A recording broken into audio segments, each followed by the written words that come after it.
As you can see here by the three boxes, we are taking a look at three different Seikos today, and we're taking a look at the new Seiko Alpinist collection.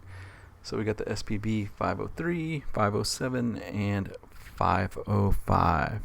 This is kind of an update of the Alpinist. Not a lot has changed on it. We got a new color dial with this teal blue. We'll be opening up here in a second. And get that stuff out of the way. And here we can see, wow, that's a rich teal blue on there. It looks really nice. Great addition to the colorways. I mean, they've had like navy blues and, you know, a brighter blue before, but this is, I believe, the first teal that they've had in the Alpinist collection. One of the new parts about this series is they're actually going to say Alpinist right under the Seiko. You can see there the word Alpinist done in kind of like that futuristic retro font. And then there's also branding on the back of the watch. And in other videos I'll show it to you. And you can see it's just got the mountain on the display back. Now some of the updates you got on these guys are you're going to have the super hard coating that they do like they do on their dive watches. So they upgraded that a little bit. And then here we got the black or gray charcoal type dial. Nice and easy to read. Simple if you want something, you know, give it more of a monotone look. The biggest difference between this and this new update and the older one is the price jump. Basically they were around, if you look at the SPB121, like $725, $750, and now we got the jump up at the watches being $900 to $995 with the metal bracelet here. But you got a couple upgrades. The movement is an improved movement.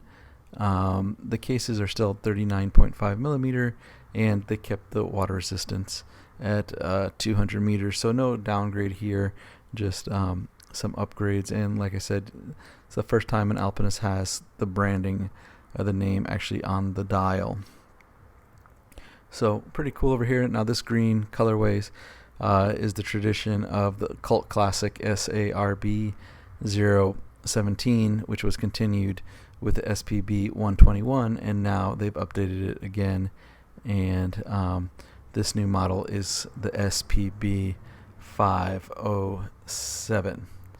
And in a future video, I'll compare the SPB507 and the SPB121, so we can see the difference between the two models. This is the newest update they've done to this series in about 5-6 years. And you still got the Prospex logo on the bottom, and here you got all three colors all together. You know, they're good looking field watch. Alpinist, I've always been a fan of them.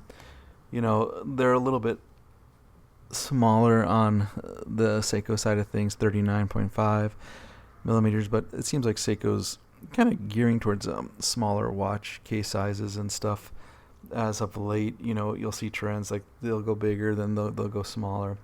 So here you got the teal and the hunter green with the leather band right next to each other. I'm just kind of moving them around so you guys can get an idea, so you can figure out which one you want, if you want any of them.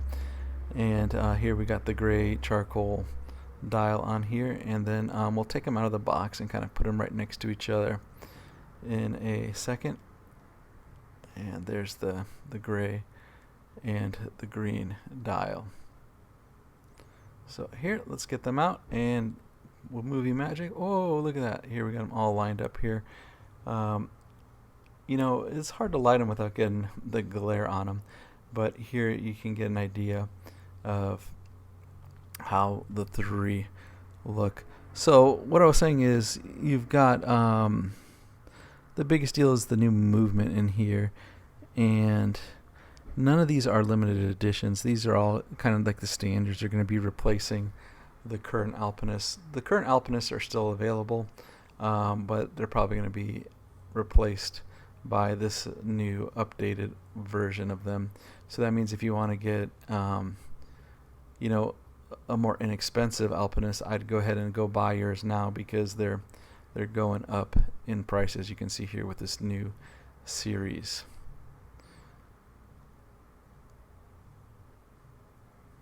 So the original Alpinist was a Laurel Alpinist from 1959, and as I said, the biggest change here is you got the branding on it, and the new movement. This is the caliber 6R55, and it comes with a 72-hour power reserve instead of the 70-hour power reserve on the current Alpinist. And here you can see it in the dark. All three kind of look the same, but I figured I'd give you guys a little preview of what the loom looks on this guy. I like to take this time at the end of the video here to thank you for watching the video. I appreciate you guys. Check us out at tapalas.com, and you can email us if you've got any questions or interested in any of these cool new models. Okay, thank you, and I'll see you in the next video. Thank you. Bye.